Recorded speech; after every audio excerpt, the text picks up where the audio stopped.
Welcome. We will begin tonight with Board Member Jan Burrell will lead us in the Pledge of Allegiance. Please join me in the pledge.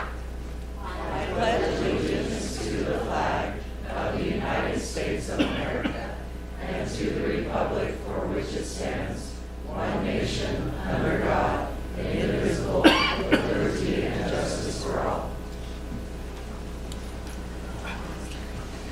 Thank you, Jan. We would like to excuse our board member Kelly Larson tonight, but we do have a quorum here with us, so we can proceed. Let's start out with Quinn Kolinsky, please. Well, Superintendent Butters, President and Board, thank you for this opportunity. Before we get started on this presentation, I'm going to invite Dory and Brian to join me. They are our EDGE staff representatives, and they're doing all the work behind the scenes to get our staffing filled for substitutes in the district. And so they're doing a lot of hard work, but I'm going to be the spokesman tonight. So we are going to honor one of our finest EDGE staff employees. And so we're going to ask Amy Rose to come join us up here. She was selected as EDGE staff's 24-25 Utah Substitute Teacher of the Year. So let's give her a round of applause for that. I had the opportunity to meet Amy about a year ago. EDGE staff does a monthly award, and she was a recipient of that monthly award, so we went out and honored her at Far West Elementary, and it did not take long to recognize the impact she is having on students. The principal lit up when I asked her how she was doing and tell me a little bit about Amy. We walked in on her and kind of surprised her, and the kids were engaged. They were all eyes on her, and she just had them, and it was apparent very early on that she had the stuff. So EDGE staff hires multiple people not in the state, not just in our district, and I don't know the other substitutes in the other districts, but she is definitely deserving of this award. So to start, we're gonna let's roll a video on her.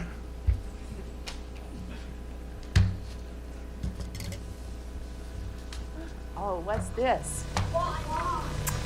What do you do with a wand? Good job, magic! Miss Rose is fantastic. She is a gem. She is one of a kind, and I consider her one of our Orchard Springs treasures. I knew Mrs. Rose was something special when I came back from a day that I was absent and things were neat and organized. She'd left me a note with lots of details about what had happened that day in my classroom, and my kids were excited that they had had her as a substitute teacher. She goes above and beyond expectations in the classroom. Having a classroom with mostly special needs, particularly having different abilities, it's important to be able to engage the students. And Amy jumps right in and is able to engage the students throughout the whole routine of the day. So Amy is a fantastic sub. She teaches at Orchard Springs all of the time. She always comes extremely early, a half hour to 40 minutes. She completes things that I haven't even left for her to do. I know when I leave my class with Mrs. Rose that my kids are in good hands. I know without a doubt that my students are going to be taken care of, that they are going to be cared for as if I were there. She gets through all of the curriculum. I never have to worry if what I have left is going to be completed. She is so student focused. She loves the students. She knows them by name, and in turn they love her. And I know that she holds high expectations of them and that they will strive to reach her expectation because the kids respect her and love her so much. So she really knows the community, and she connects with the students in a soft demeanor, and she's always positive and happy, and so I just think she's fantastic. She works with every student, no matter what the challenges they have, treats them with kindness, with respect. As a substitute, really is the best that I have ever worked with over my last 16 years of teaching. I still had kids in school, and I do have a senior this year, and I just like the flexibility so I could still go to his games and field trips and things like that, and had other kids in school at the time too. And I love children, so it's just a good fit. She's always so organized. When I come back, my next day's ready to go, and I don't have to hurry and hustle around getting things put away from the previous day and getting things ready. She's just fantastic in our classroom. The students absolutely love having her there, and she's a lot of fun. But I've had a lot of change in my life, and I do like the change of going to see different kids in different classrooms, and it's never the same thing. It's never boring. And my favorite thing is just the kids. Like, they just make your day. They're so cheerful and they just love you. It's just magical to see kids learn. So try it. And maybe give it a few days, because the first experience you might be like, I have no idea what is going on. It's really fun. If they love children, it's awesome. Amy, congratulations. We appreciate you so much. We're happy for you, and thank you for all you do for us. Can't think of anyone more deserving of this. You are so important to us here, and we are so grateful for you. Congratulations, Amy. I'm so excited to work with you in the school and outside of the school, as I get to often. Amy, we are just so excited for you, and congratulations.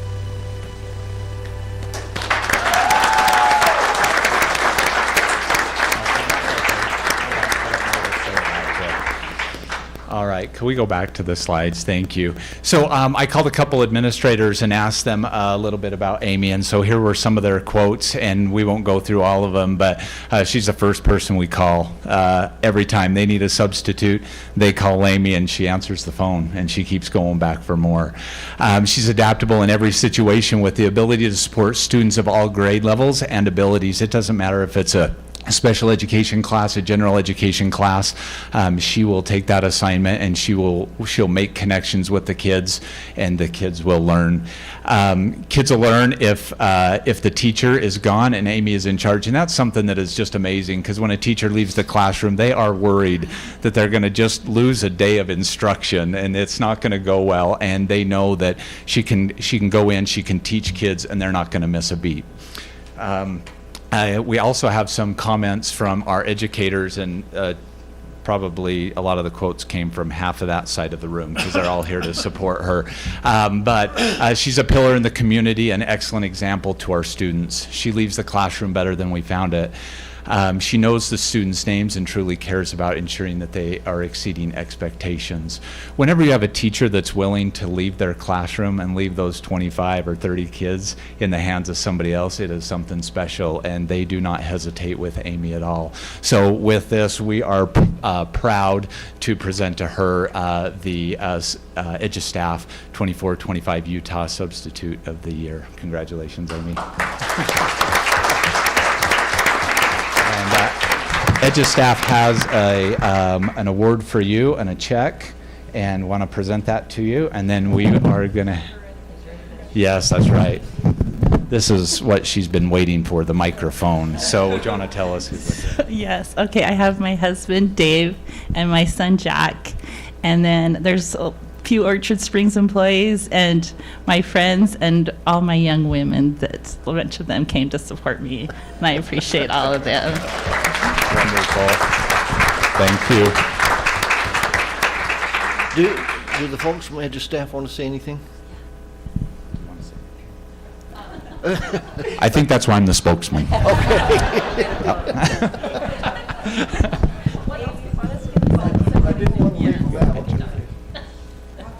I just want to say Weber School District is the best. And I appreciate all of the teachers and faculty and staff and administration for all they do to support substitutes.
Thank you, Amy. We appreciate you, and we appreciate all of our substitute teachers. Seems like when I was in school, substitute teacher was the time to put on your worst behavior. So, good job. Principal Spotlight. Yes, so, are you okay? You want me to take that part? Yeah, please. So board, as you recall, last year we started a new tradition in our board meetings, which was to feature one of our amazing administrators in one of our schools. And I had good feedback from you about that. It gives us a chance to learn more about the initiatives that each principal is kind of leading in their school. So tonight we've added that back into the mix, and we'll do that each month. And Melinda Stipson from Roy Jr., Principal Stipson, will start us off. Welcome, Melinda.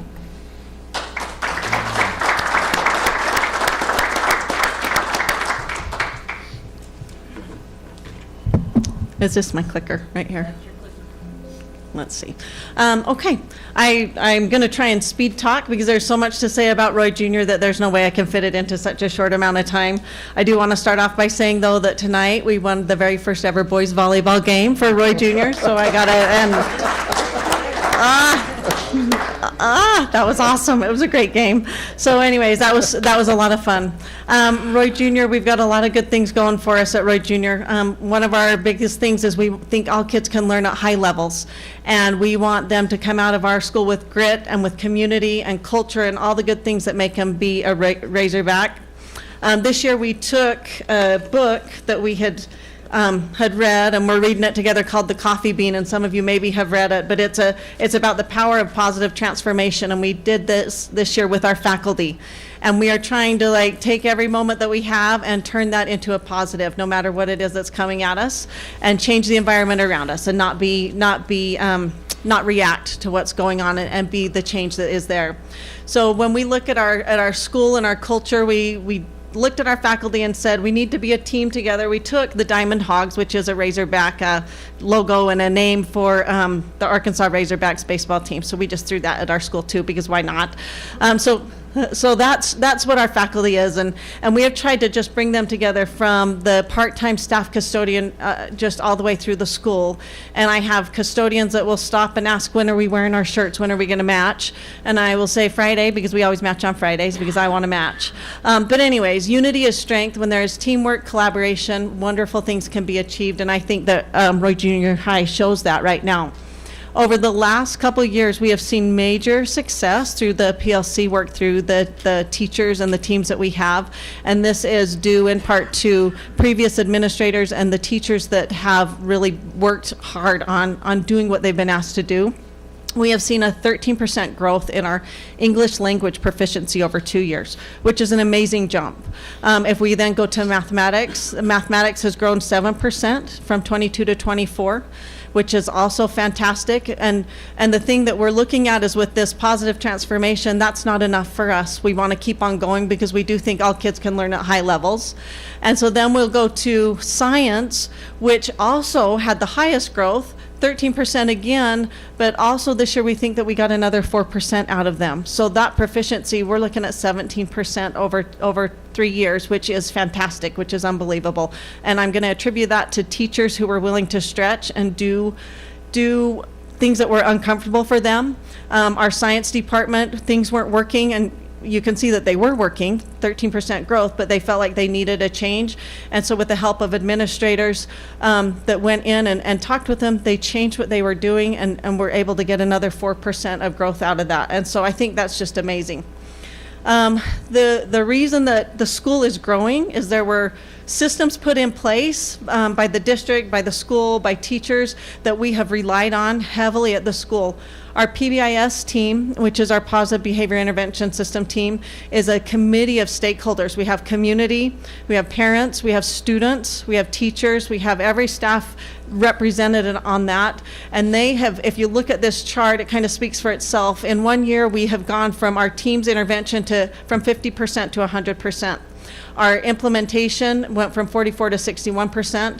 And evaluation, when we scored ourselves the first year, it was a 0% because of the data decisions that were being made weren't really with fidelity at that point in time. And so the committee got together, gave themselves a 0, and over the last year have used that data from the school, from surveys, from Panorama, from teachers, from students, and from parents to guide the decisions that were made over the last year. And so because of that data, we go from 0% to a 62% on this TFI score, which maybe doesn't mean anything to you, but it does to us. And we think that's fantastic growth.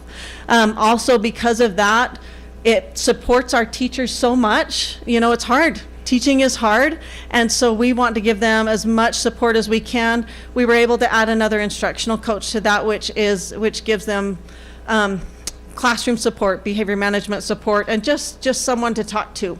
Another pillar that we put in at the school is our critical support staff, and this is our advocates and our paras and everyone that is there to help. And they kind of run the school behind the scenes and support the teachers. We run a school within a school called the Iron Razorback, where we try and teach kids grit, success, that they can do hard things, and we use it to move kids in and out of the school. So if they're coming back from a removal, we don't want to throw them back into a situation where they weren't successful when they were removed.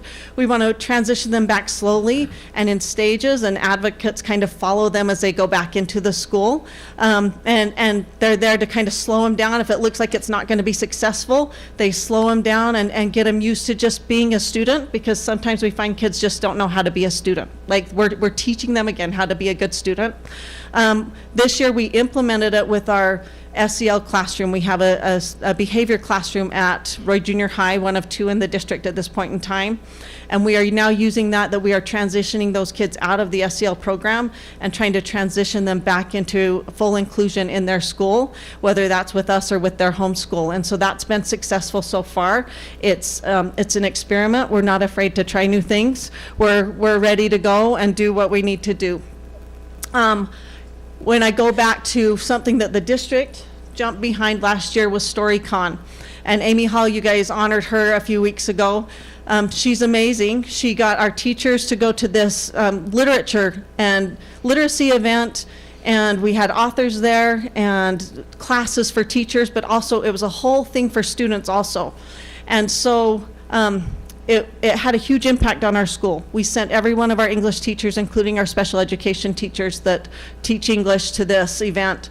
And you can see it in our numbers. We struggle with literacy at Roy Junior High. Our literacy rate is low, and it's not something that we're okay with. At this time last year in the spring, we decided that we were going to focus on literacy. It's part of Elevate 28, and we wanted our kids to be able to read. It's the biggest indicator of how successful they're going to be in life. And so this started in the spring unknowingly to everyone else, that we're just kind of shoving these little things in there and supporting them. You can see that at the end of last year, our circulation for the district, Roy Junior led the district with over 10,000 books checked out. If you look, the second data chart up there is the 2 weeks before and the 2 weeks after StoryCon. This was the students, because we sent several hundred students from the district to StoryCon. Roy Junior's circulation went up from the library up 80% at that time. And we're seeing just amazing things. As of last Friday, you can see that our checkout numbers for last Friday in the first 2 weeks of school were 1,164 books that were checked out. And she had a stack of them turned in Tuesday morning, ready to check out some more. So what we started in the spring and then kind of pushed through the summer, we put a committee together to start a literacy initiative with our students. And we had a team of teachers from every type of class that we have that worked over the summer and put together a whole program for our advisory. Our advisory is not a homework period. It's a reading period. It's Razor's Read, and it is not silent reading either. It's strategies that are taught Monday, Tuesday, Thursday, and Friday. It's been put together by a committee. We have fluency Fridays. We have comprehension checks where we can check data as the year goes on to see how our kids are doing, if they're reading better, if this is working. The team will get together also at the end of the first quarter and evaluate and look at the data and see if it isn't working, we're going to try something else. But they are committed. They've put together every day is something new with reading strategies and then silent reading. And so the kids are excited. We have committed as an admin team to be in the classrooms during that time period. It is a protected time, and we will be in every classroom. We sit in there and watch the kids and visit with them. And that other commitment, we're committing to teachers to support them also. And so that commitment has brought the teachers a little more open to being able to do new things. And so we have really enjoyed it. We see that the teachers have an advisory of about 25 kids, and they've been able to get to know their kids really well. When we look at this is kind of what I think of when I see Roy Jr. The top right picture was our PBIS activity last year. We had 80% of our students achieve what they needed to for a no tardy party, which was fantastic. We didn't know what we were going to do, but that's 700 plus students for a party in the lunchroom. It was kind of frightening, actually, a little bit, but we survived. And then we had our championship basketball game where our students just showed up for our team, NAL championship, and then our students being recognized by Roy City. I want to thank you for letting me just give a little bit about what's going on at Roy Jr. There's some great things happening there. Our teachers are fantastic. I hope I speed talked fast enough to get through some of the great things that we're seeing. Before I leave, though, I felt like that we wanted to leave you with the positive change that we're seeing here, and I want you to be able to experience it for yourself. I asked my assistants to bring you one of our books on the coffee bean, and you can read it and think about how that change might happen, in the lives that you lead and the people that are in your circle that you can affect. So anyways, let's create something amazing together. Thank you.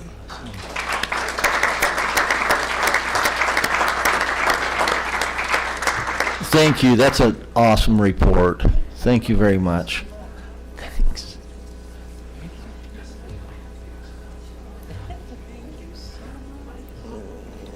Board, do you have any questions for Principal Stimson? After that report, that wasn't just fast, that was energetic. That was motivating. Thank you very much. Emily Euler, our wonderful foundation executive director, has done some awesome things this year, and she's going to come and talk to us about it. I'm going to pull this out. Thank you. Board President Whittison, Superintendent Butters, Board, I am thrilled to be able to talk to you guys a little bit tonight about the Teen Center Project and the completion of the Teen Center Project and what that took. I have here with me tonight my board president, Jeremy Dunn, and he's going to start this presentation off with a little bit of information as to why we decided to do the Teen Center Project and what it has meant to him and to our board. So I'll let him take over from here. Thanks, Emily. Before I start, I just want to thank this beautiful board of directors and these wonderful administrators for supporting us in this. This has been a group effort and a very difficult and wonderful effort. About 3 years ago, I was asked by Emily and Superintendent Butters to go with them over to Northridge High School. And we'd watched a video that Davis School District Foundation had presented to us about these teen centers, these teen resource centers. And so we went over to the Northridge High together. And me and a couple other board members from the foundation board were just moved to tears as we saw the wonderful work that had been done for these wonderful children in those districts that were at risk. And this idea that we could potentially put a teen resource center in our at-risk high schools and all of our high schools potentially, it was an amazing task and something that we felt that we could do. And we went back, I think within a few weeks, we sat down and just says, if we have the support of this board, we're going to do it. And just a couple of things I think that are really important as we start to think about this is there's over 1,600 families in our county that identify as homeless. And over 1,000 of those families have children that go to school. And 1 in 5 of the children in our school district struggle with food insecurity. And as a board, as a foundation board, we just couldn't believe those numbers. We couldn't believe that that's what we were dealing with, and we felt we needed to do everything in our power to help change the outcome of these kids. You can't learn, you can't study if you can't figure some of these things out. I mean, kids have to have food, They have to have security. They have to have a place to go. When we went to this Northridge Teen Center, and if any of you have been to any of ours, it's like a house. They're beautiful. When I left, one of the things that impressed me the most was I asked the person who was running that, how many of these kids here are homeless? And there was probably, about 10 kids sitting at a table together, just enjoying each other's company. Some of them were studying. Lots of things were going on. And she says probably about 2 or 3 of them. The other 6 of them were there just being friends, just enjoying the space with them. What a beautiful thing for these kids that are struggling in these ways in their life right now to have that resource. And so we decided we had to go to work. And so with the help of the Policy Project and lots of other organizations and this wonderful board and our amazing community and the 40-plus board members that serve with me on the foundation board, we decided we'd go tackle this. And it has been one of the most incredible things I've ever seen in my life. I can't even believe it was done in 2 years.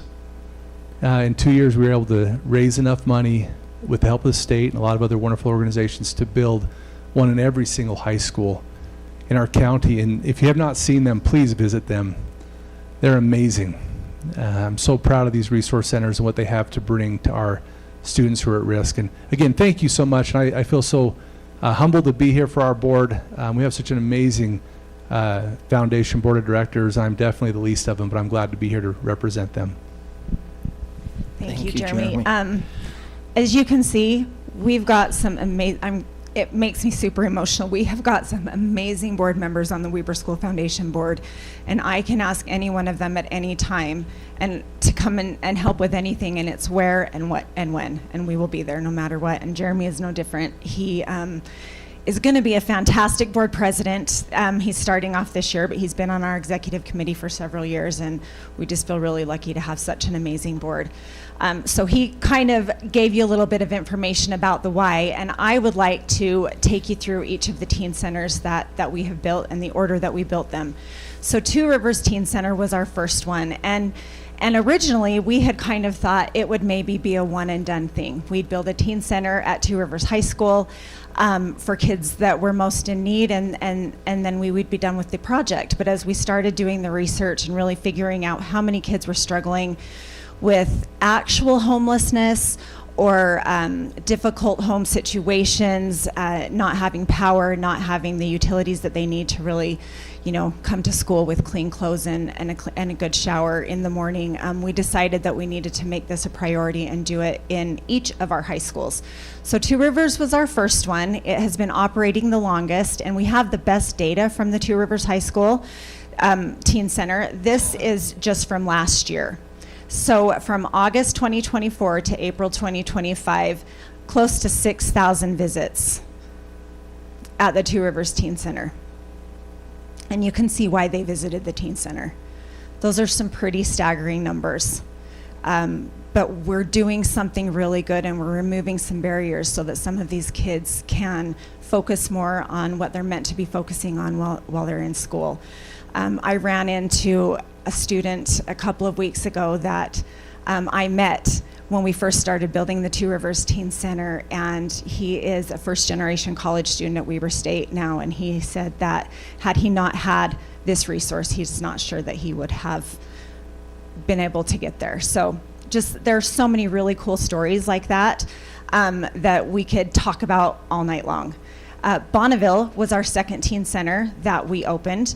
It's a beautiful space. It has been open. It was open for a little bit over half of the school year last year, and this is the data that was gathered from that from last year for Bonneville Teen Center. So 1,300 visits in the Washington Terrace area. Kids that live around the corner are accessing this space.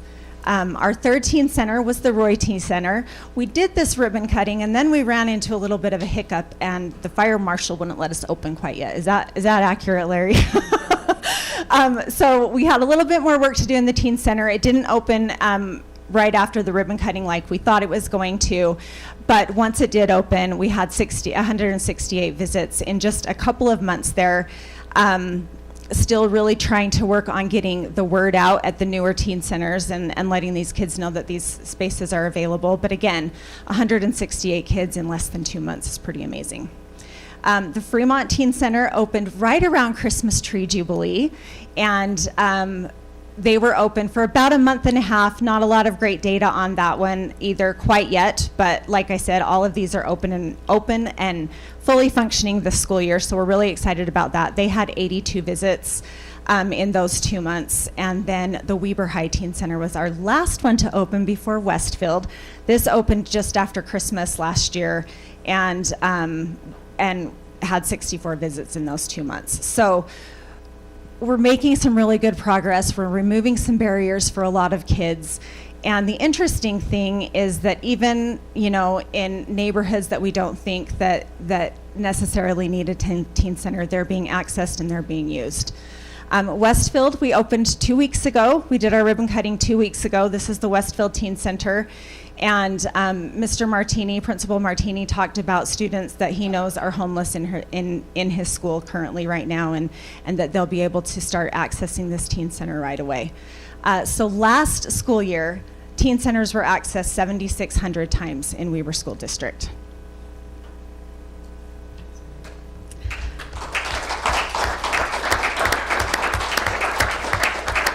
As Jeremy and I were sitting there talking before this presentation, he said, I don't want to die right now, but if I do die right now, I feel like we've done something really good. And I think that he's right. We have done something really good. 7,600 times these teen centers have been accessed, and we anticipate that number just rising each year. Like I said, those last 4 teen centers were not open really long enough to gather great data, but we have asked the principals to start using a uniform tracking sheet so that we're tracking the same information for all of the teen centers, and we'll be able to continue to provide really good data moving forward.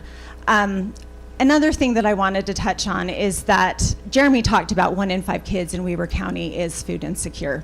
Another staggering statistic I heard the other day is that of our military families that we're serving in our district, 1 in 4 of those kids is food insecure. So we've got a problem in Weber County with making sure our kids are being fed.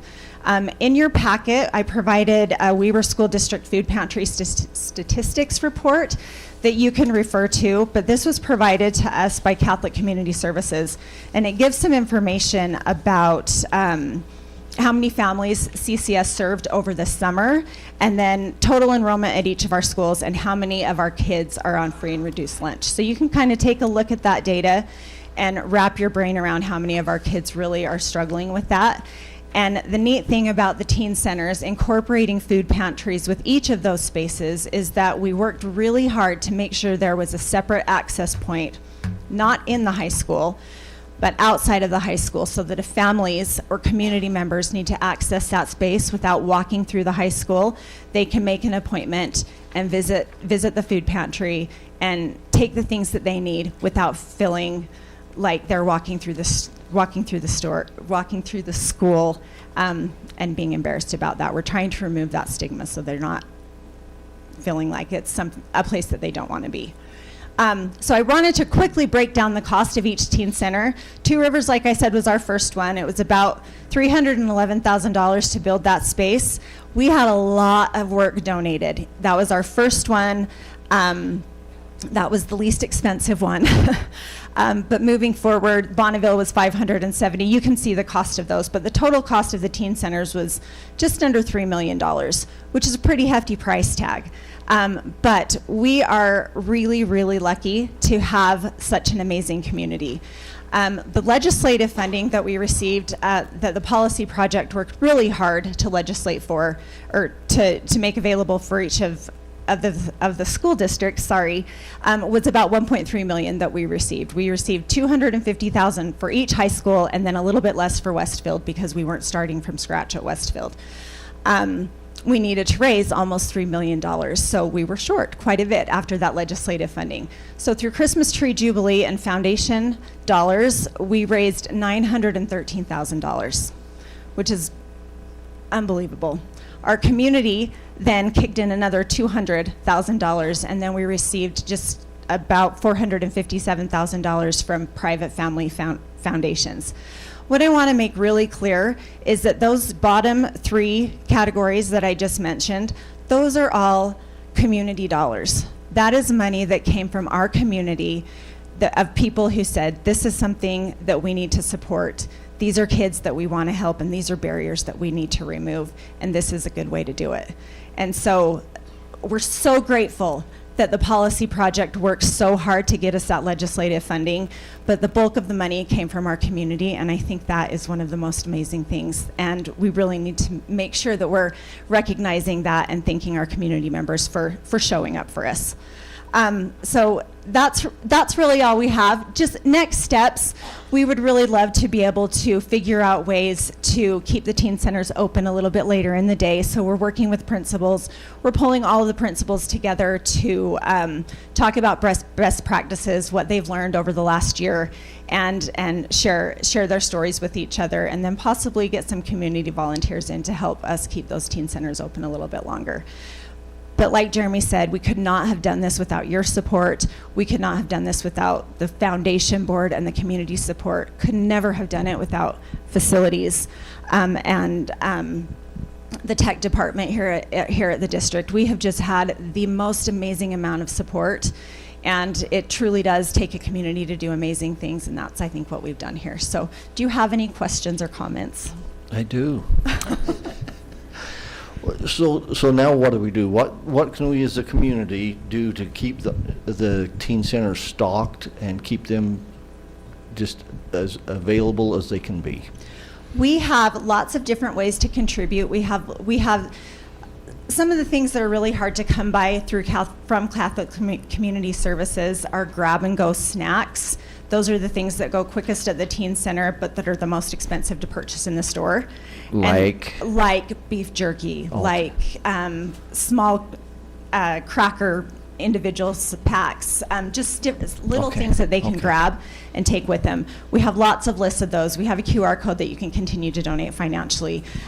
We, like I said, would love for community members to come in and volunteer, but stocking those food pantries, and not just with food, shoes, coats, underwear, basic need items that are hard to come by sometimes. We keep those in those spaces as well. And if someone wants to volunteer, do they speak with the principal? Yes. Okay. You know, one of the things I was most impressed with too is this idea of an abundance mentality. These kids don't live in that. And we want that to be the mentality in these teen centers. We want them to come and feel like there's resources there for them, whether they need a blanket, whether they need some clothing, whether they need whatever kind of food they need, that we can give them what they need, so they walk away and just know that we love them, and there's just an abundance mentality that they feel in those centers. One of the things we're working on now is and you get this, the last 2 years has just been, you know, and we had this teen center community, we've just been going crazy. And now that they're built, the next big push is a foundation with the principals to work together to establish some best practices and really help. I think I can see a future where volunteers in our community, whether they be senior citizens or other people who really want to mentor these kids and be there for them, we can get them, of course, background checked or whatever needs to happen so they can be in these teen centers with these kids, mentoring them, helping them through this process as well that they're going through. But I'm so excited about the future. I mean, you build a place, you build a home, that's beautiful, but if you fill it with love, you fill it with people who care about them, it's a next level situation. It'll change these kids' lives. I think that's the next phase, and that's where we have to go next. Wonderful. And that was a question I had too, is I would suppose there's a small vetting process to get a volunteer in there to work. We haven't had volunteers yet to this point. We're still trying to figure out how to get the spaces running in the best, most efficient way. But that is part of what we're looking forward to next. I think it's so interesting. Obviously, I was at the Roy Teen Center, and because of the fire marshal issue, it was a while before it got open. But there was a little tiny sticky note on the door at the teen center that said, "When is this place going to open? I'm hungry." And you don't think about our kids having that real serious need, but they had to be pretty desperate to ask. Emily, how long are those staying open right now? How late? It varies from high school to high school. It really depends on what their staffing situation looks like. Most of them are open first thing in the morning and then after school. If kids need to visit the space during the day, they can make an appointment with the office and access the space that way. Okay. They're being staffed with school employees right now. Mm-hmm. Okay. How receptive are the kids to it? Have the principals reported? No, except that the principals that I've talked to, they've done such an amazing job of removing any stigma to accessing the space. So anybody who needs it can go there. So, you know, if there is somebody that's really struggling and they want their friend to go there with them, the friend goes there with them, and there are no real questions asked about that. The Two Rivers Teen Center is thriving. I mean, that's the place the kids want to be, for sure. It's the place that they feel the safest. The student advocate that is working in that space, she's actually pregnant and she's going to be having a baby soon, and I think that most of the students are really sad that she's going to be gone for a little bit, because she's done just such a fantastic job at making that space feel safe and inviting, and offering them those additional resources that they need to move forward with some things. Board, can I share just a quick personal experience I had? I visited Two Rivers a week ago. I was out and about welcoming people back to school, and I stopped in the Two Rivers Teen Center and spoke with the student advocate that's kind of running it, and you could see with about 7 to 10 kids milling around doing different things, working on homework. She was interacting with several of them, helping them with their class schedules. I just watched the setting for a few minutes, and then I excused myself. I thanked her for all that she was doing, and I turned and left the space, and I was walking out of the room, and I got a tap on my shoulder, and it was a student, and she looked at me and she said, "Did you have anything to do with these teen centers?" And I smiled at her and I said, "Not really." I said there was a lot of amazing people that had a lot to do with this. This space is all for you. And her eyes welled up, mine welled up, and she said, excuse me, she said, "I would not be coming to school if I did not have this space. I just want you, just whoever built it, will you thank them for me?" And I said, "I sure as heck will." And so I just want to just echo everything that's been said, but I want you to know that the superintendency works in a hallway where we really have to hustle to keep up with Emily Euler and her team. You want to work around people that make you up your game. And we carry ourselves a little bit more straight in the way that we walk. Our shoulders are back because of the example and the modeling that we see from Emily and her 3 wonderful teammates. And the foundation, I have watched them roll up their sleeves, each of the board members, Jeremy especially, and others, roll up their sleeves. You can really feel that their heart is completely in this project. I just think this has elevated Weber School District in so many ways, and I just wanted to make sure that we put them in front of you so we could celebrate this monumental feat and thank them. Thank you so much.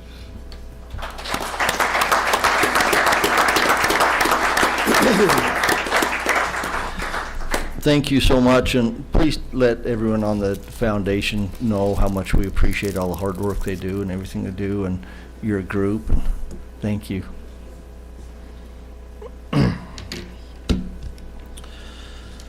All right, board, you've had the opportunity to review the items on the consent calendar, and I would look for a motion to approve the consent calendar. Jan, a second. Anybody? Wiley? Any discussion on any of those items? All in favor of approval, say aye. Aye. Any opposed? Thanks. We'll now open up our meeting to public comment. We have one person who has signed up on the list tonight. Pam, is there any others online? Okay, before we have that person come up, just remind them that we'd like you to offer your feedback, and you'll have up to 3 minutes to do so. Please state your name and where you're from and what you'd like to talk about. Haley Jasper, please. You can clap, it's okay.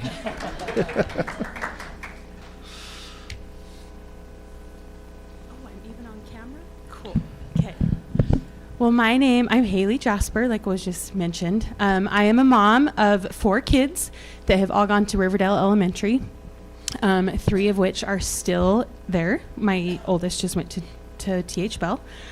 But I am just here to address, I'm sure you all are aware that we have a major, major heat problem in our school.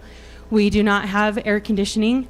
Many of our classrooms sit in the mid 80s to low 90s during the day while our children are there trying to learn the best that they can. I am here on behalf of the teachers as well. I'm really sorry. But there are many of us that just care about our children and want them to have the best education that they can. There's several moms here with me to support in this action, but we get texted daily from our wonderful teachers that we need to dress our children in very light colored clothing, very, tank tops, just as light of clothing as we can. They have to have water bottles because it is so hot in their classrooms that they want, as the teachers, want them to be able to be successful as well.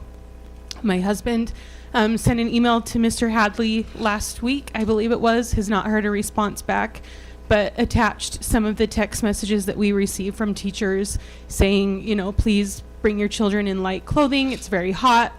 They're very tired, be understanding, but we're doing our best. There is a teacher that also was told to wear an ice vest because her classroom is especially very hot, and my little kindergartner is actually in her class. And so I'm worried about them. I'm worried about the students. I'm worried about the teachers. And I know my husband is also on the community council committee there at Riverdale, and so he knows, he's brought it up several times over the years, and I just feel like there's a lot, our school isn't up to code, and so they can't just bring in AC. There's lots of things that play into it, and I completely understand that.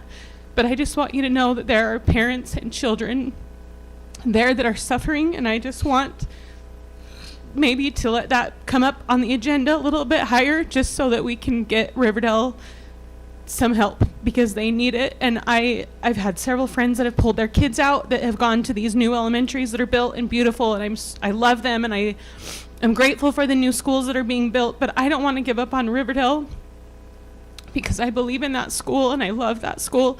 I'm actually the volunteer choir director there because we don't have music there, and so I volunteer my time and I teach choir, and so I'm there quite often, and I love that school, and I'm here just to ask for help if there's anything we can do as a community to get some help there. Thank you. Thank you. We appreciate it. You want to say anything? Sorry for the tears. Superintendent. Thank you so much, first of all, for your courage and for advocating for your community. We appreciate that. I know that we have been working, part of the reason that you probably didn't, if you haven't heard back from Mr. Hadley, is because he's been trying to solve this problem. And so, Larry, you're back there. I hate to put you on the spot, but I feel like there's been some changes made just in the last couple of days. Do you want to speak to that? And it's up to you.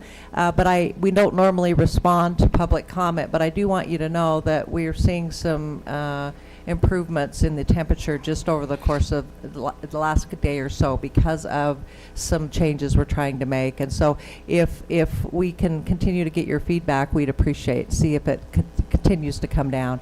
We're monitoring this like crazy and trying different things, okay? Yes.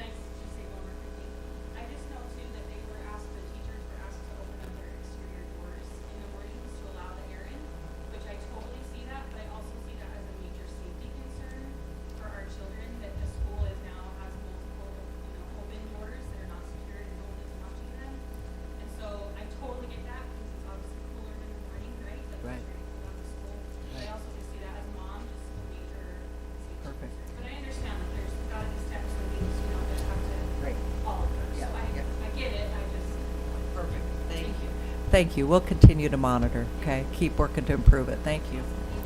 Thank you for coming in, sharing that with us. Moving on, Mr. Rob Lake, please.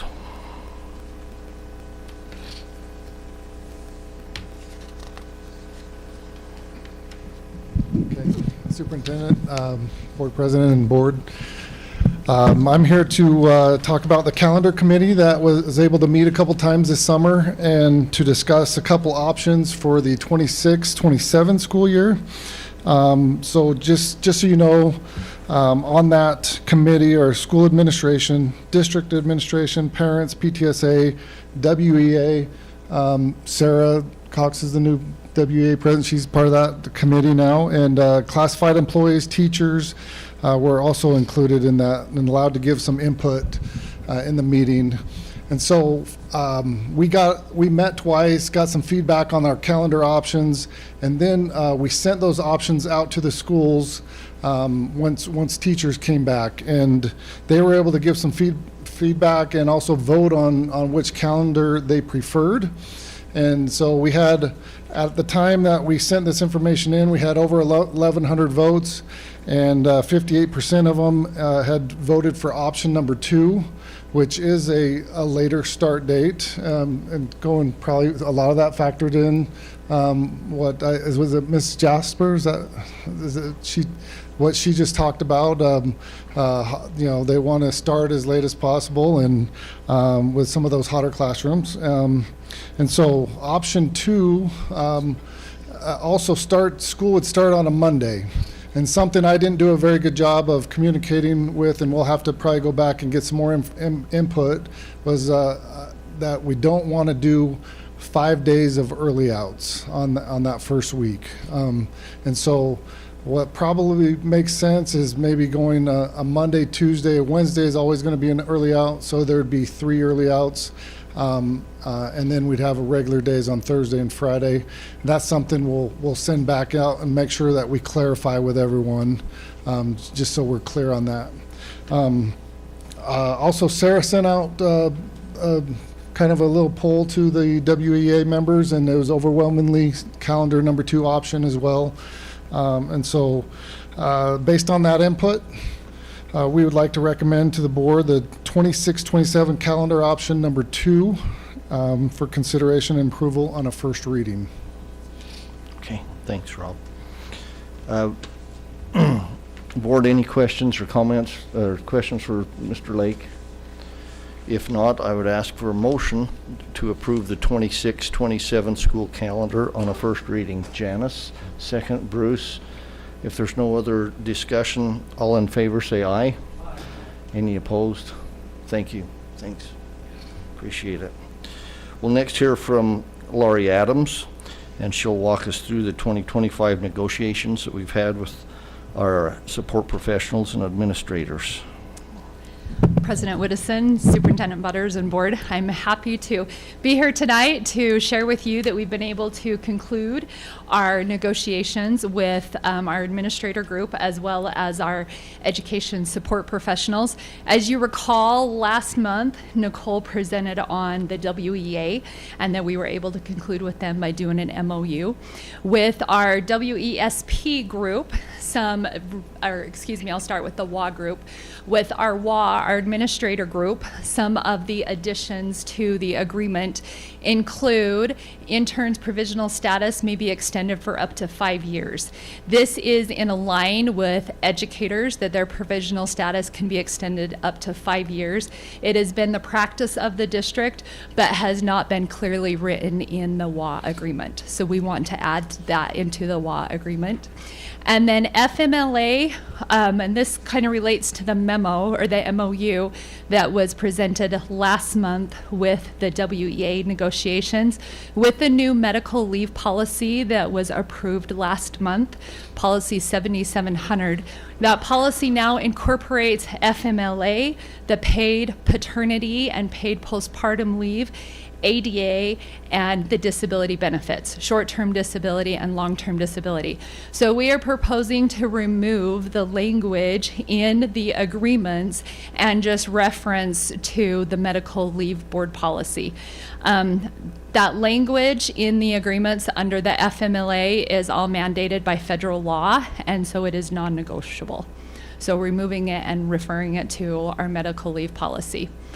And then we want to revise the language around the professional growth fund for administrators, and just again more clearly define what they are able to use those professional development funds for, and break it into 3 different sections: technology, professional dues, and continuing education.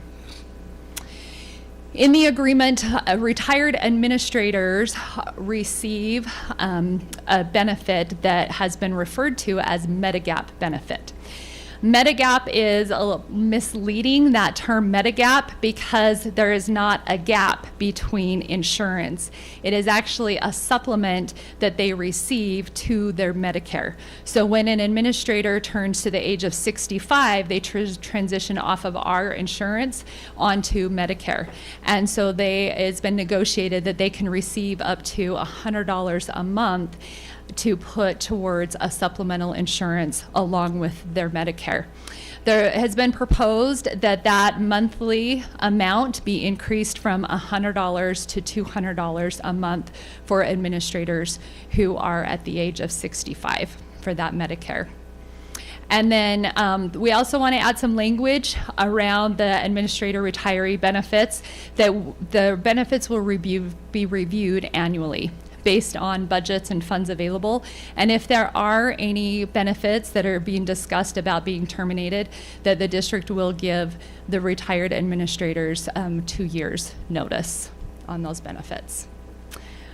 Any questions on the administrator revisions or additions to the agreement? Okay, we'll move on to the education support staff. So this last year, the Utah State Legislature has referenced and moved from the term classified to education support professionals. So that revision will take place in our agreement, moving to education support professionals. And that has been a little challenging. We have a lot of documents that say classified that we need to transition over. And it's ingrained And it's up ingrained here, in here, yes. Quite often I catch myself saying classified, so it's going to take some time. Under the section with transportation, and this is in regards to our bus drivers, we just want to more clearly identify that they are paid at their hourly rate for contracted runs. The majority of the bus drivers are contracted at 5.75 hours. So they're paid at the hourly rate for that, but then they also get paid a minimum of 2.5 hours if they are out on field trip runs or any sports activity runs. And that is paid at a different rate than what their hourly contract rate is. And then again, just the disability benefits, the FMLA, and then the maternity and paternity leave, removing that language out of the agreement and referring to our medical leave policy. And then in addition, around jury duty, just clearly defining our process that employees shall enter jury duty leave and provide the district with documentation just verifying the court appearance. Is there any questions? Word? Okay, we appreciate your support. The 2.5-hour bus driver on the field trip. Yes. That's like a overtime pay. It is, yeah. Yep, so they get paid, even if that field trip is only an hour, they get paid a minimum of 2.5 hours. And that's additional to their contracted 5.75 hours. I used to feel bad for them just sitting there waiting for a game to get over forever. Yeah. Okay. Yep, okay. Thanks, Ford. Thanks. Board, I'd ask for a motion to approve the 2025 Educational Support Professional and Weaver Administrators Association negotiations, please. Wiley and Jan, any discussion or questions? Further questions? All in favor say aye. Any opposed? Thank you. Heather Nelson, please.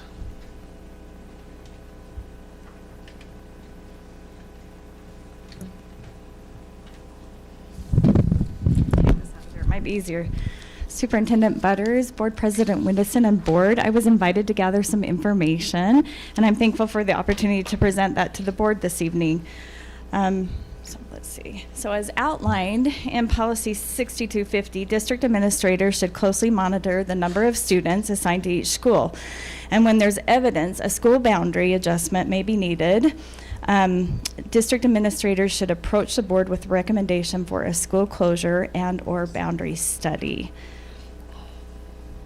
So when making a recommendation for a closure study, we are guided by these core principles. We want to optimize the use of our new facilities while providing equal access to opportunities for students. We want to enhance operational efficiency. We want to make sure that we reduce the impact of other school boundaries.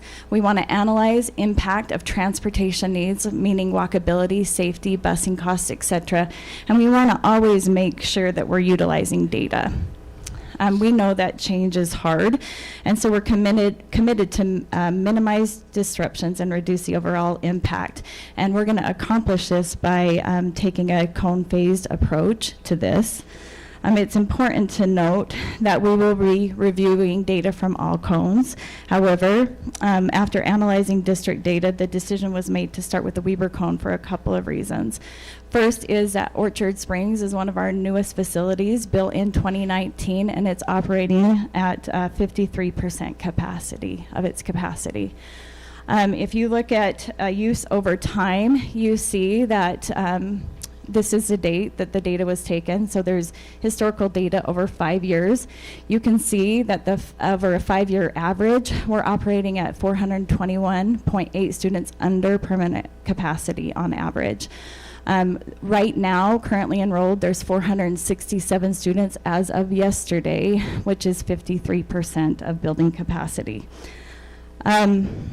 Another reason that we wanted to look at the Weber cone is Lowman View is one of our oldest schools. I believe it's the third oldest. It was constructed in 1959, and it needs significant capital improvements and safety upgrades that are mandated by House Bill 84. So what does that look like? Safety upgrades, we need to instill single point of entry. We need to replace door hardware. We need to add ballistic glass or security film. And we need to install audio enhancement. And in addition, there are maintenance needs we need to upgrade the power for air conditioning. The current AC serves only 10% of the building. The roof needs to be replaced, and that's a high priority. We need to repipe galvanized hot water lines, and we need to install new exterior doors. So in addition to the money that we need to put into Lowman View, there's also some cost savings that could be gained by closing Lowman View. Now, we know that some of the funding follows students, but working with Brock Mitchell, this should be a pretty good estimate of over $1 million savings. As mentioned, it's important to minimize disruptions, so our initial focus will be on schools that share boundaries with Orchard Springs Elementary. So you see that those are Lowman View, Bates, North Ogden, and Majestic. As a reminder, Orchard Springs is currently at 53% capacity. A similar trend can be seen across some of the bordering schools in the cone. So if we look at Bates, they are at 97% capacity. North Ogden is at 71% capacity. Lowman View is at 62% capacity, and Majestic is sitting at 98% capacity. So because Bates and Majestic are at full capacity, we recommend focusing on Orchard Springs, Lowman View, and North Ogden. So one of our core principles includes analyzing the impact of transportation needs. And as a note of interest, you can see that all three schools have overlapping walk zones, with Orchard Springs covering nearly all of Lowman View's walk zones. So you can see that dark green color is that overlapping zone. Utah Code 53G4402 outlines the required timeline for school boundary or closure studies. And we've worked closely with Heidi to ensure that the timeline complies with these guidelines. And so in your packet, you'll see that timeline, and just highlighting a few of these areas here tonight on the PowerPoint. But if the motion is moved forward, we would be mailing information to parents of those that would be included in the boundary study. That needs to go out via email in the way that we normally communicate with parents, and we'd also need to send that via USPS, so they would get a physical letter. We'll have a public comment meeting on October 1st.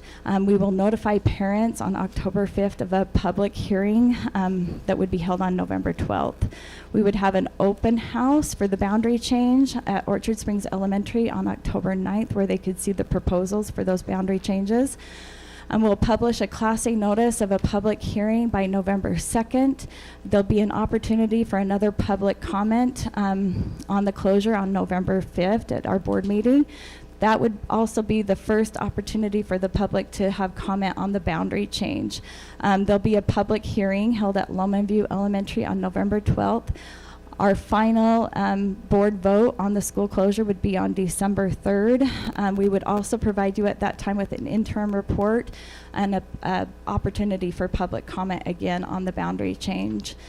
You would have a vote on January 7th to adjust the boundaries, and then we have an open enrollment period between February 6th and March 7th.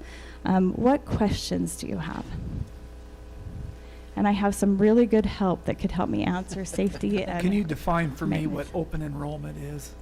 Yeah, so that gives you the opportunity for a parent who would want to seek enrollment in another school, and they can make application for that. And based on capacity, we could accept that application. Is that any school in the district? If they're designated as an open enrollment school, and I could get that information to you.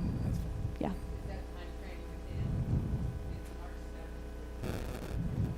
Yeah, that's based on that code. We would need to offer that window of time, an open enrollment period.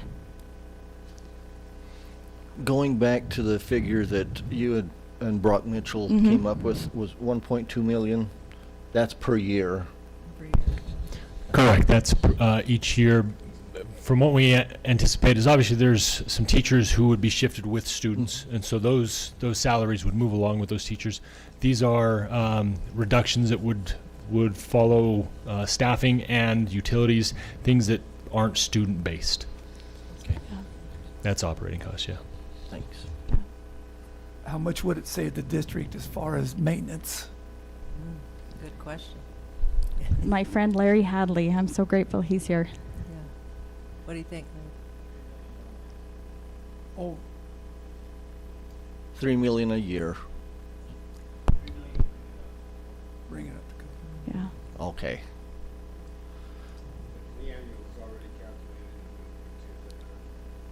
Okay. Okay. Any other questions? Anything else, Laura?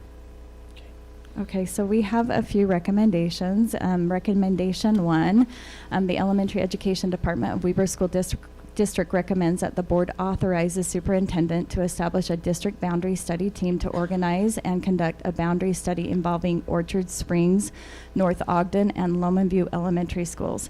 In addition, we recommend formally designating Lomanview Elementary as the school for which a closure study would be conducted. Upon completion of the study, procedures, findings, and recommendations will be presented to the board.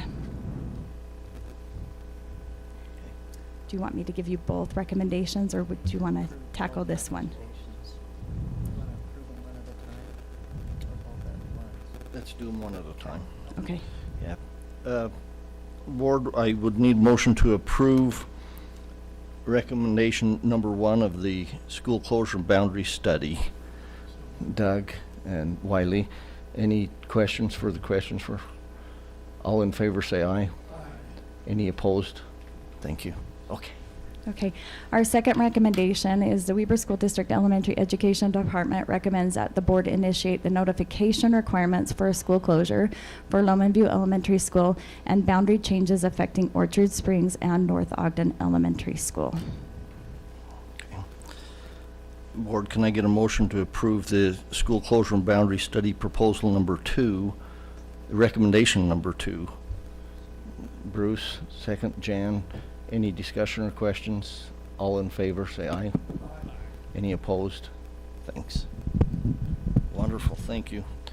Superintendent, did you have something you'd like to add, I'm please? sorry, Board, I probably should have piped up a little sooner, but I don't need to remind you what many of our patrons had to say at our Truth and Taxation hearing around making sure that if we're asking for tax increases for all of the right reasons, which we did, I believe, that we needed to make sure that we were showing fiscal efficiency and responsibility and looking at ways that we could cut costs. And operating costs are a big part of our budget. And as we look at some of our older schools moving forward and schools that we have built for the very purpose of maybe a consolidation process, I feel like that we're doing just that. We're being good stewards and we're showing fiscal responsibility and effectiveness. So I just wanted to thank you for your support on this, because I wish we could have spoken to that in the Truth and Taxation hearing, but of course with the timing and the nature of that meeting, we couldn't. But I think our public will understand what we're trying to accomplish here. Superintendent, can I just ask one question? I saw nowhere in the presentation that it also would, there would be some land and a facility that would be available there that's not reflected in the. Sure. And that would come forward, Jan. That's a great question. That would come forward as part of the study. We would include that in upcoming meetings and just outline to you what would be some of the intended proposals for that property if it were to close. Okay. Okay, thank you. Well, let's finish up tonight with some policy presentations by Heidi Alder, please. Thank you, Superintendent and Board. If I might just real quickly tack on to Heather's presentation, just for the Board and for the public to know, there's no requirement in the law to go through a study committee. Our policy has always had a study committee when it comes to school closures and boundary changes in an effort to engage in full transparency and bring the community into those discussions.